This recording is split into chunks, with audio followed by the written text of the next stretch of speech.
Welcome to Fantastic Fiber Friday. This is Brandy. And I've had quite a few things happen to me in the last 2 weeks. Last week I caught a nasty head cold, which my daughter more than willingly passed to me. And then to top it off, I had to go in and have some dental surgery done. So I'm a little stuffy, a little swollen, a little high for medication. So I will do the best I can today. Anyway, let's move on to the fiber of the week. And the fiber of the week this week was Devon Longwool. And I showed a couple pictures on Wednesday how I dyed it 2 separate colors for a color experiment, and I'll get to that in just a minute. But in the meantime, here is how it spun up for me on the spindle. And I just took a little bit of it, a handful of it, and just decided to spin it up. And it spins nice and smooth, but actually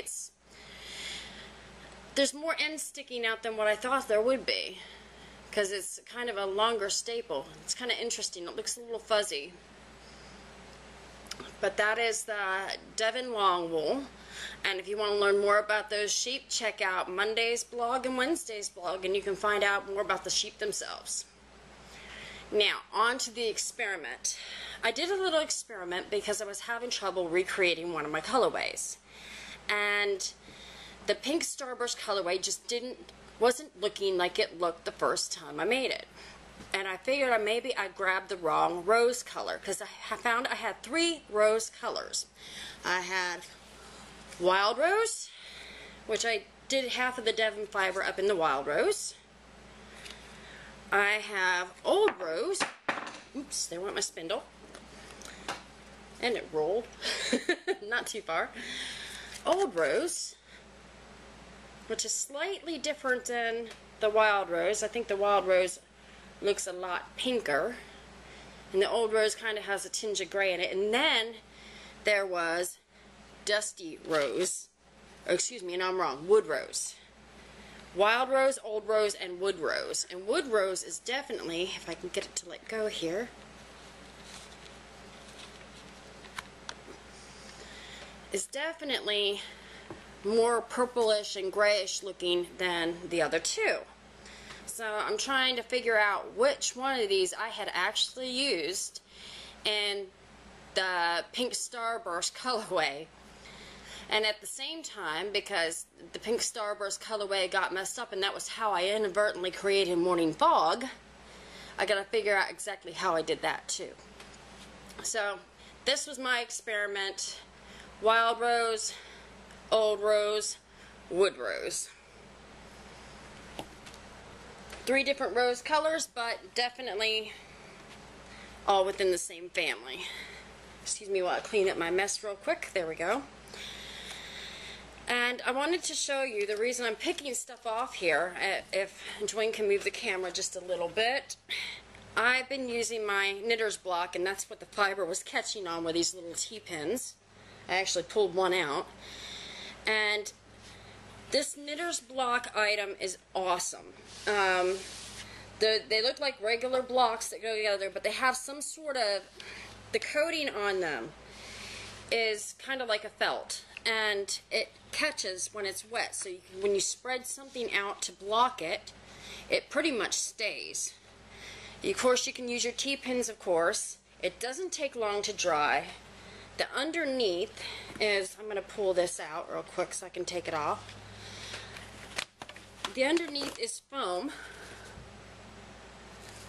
and the top has this coating on it. And you can, I guess it's supposed to be heat proof too. You can actually block with steam on this, or your iron as well, which I haven't tried yet. I usually just block everything the way I'm going to wash it. I wash it and then put it out. I've not yet tried the steam feature. And this is actually dry and probably can come off.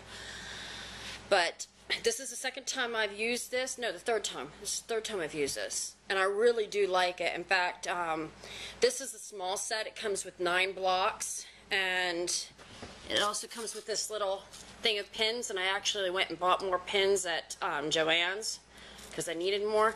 And I got a double set just in case some of my stuff is bigger. because usually they come in 9, and they do have a set that's larger, that's double this, but I couldn't actually find that set to purchase it, so I purchased 2 of the smaller sets.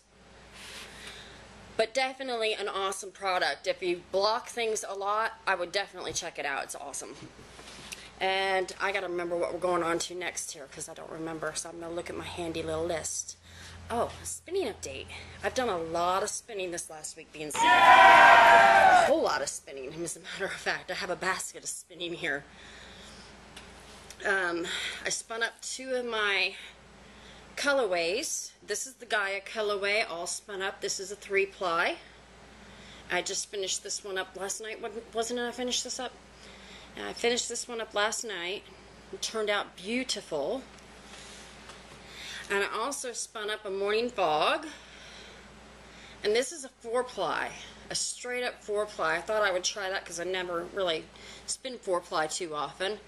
And I love how that came out. And I'm finding I'm liking this colorway more and more. At first I thought it was just kind of dull. But once it gets spun up, the variations in the colors really come out. Oop, getting caught on T-pins again. Let me take that out. And then this was something I've had languishing in my stash for a couple years. This is a colorway called Pumpkin Patch from Maine Woods Fiber and Yarn. And they are here in Maine. They have a website on Etsy and also a regular website at mainewoodsfiberandyarn.com. I think it is, or is it mainwoodsyarn.com? I will double check that and put it down below.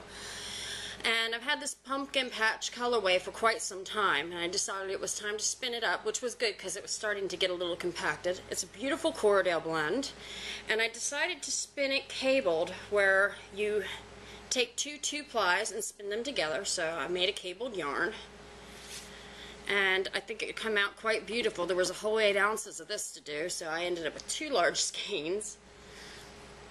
And last but not least, my fiber from Ontheround that I showed last week from my friend Rachel Jones. I got it all spun up, like I said I was gonna, because I saw this and I just had to spin it. I think it will make the cutest little hat or a little scarf thing or headband or something.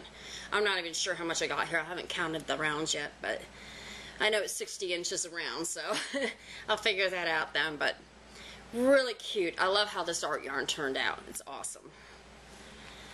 Wow, that is all for this week. So I hope to see you next week, and I hope to be feeling better by then. Have a great weekend.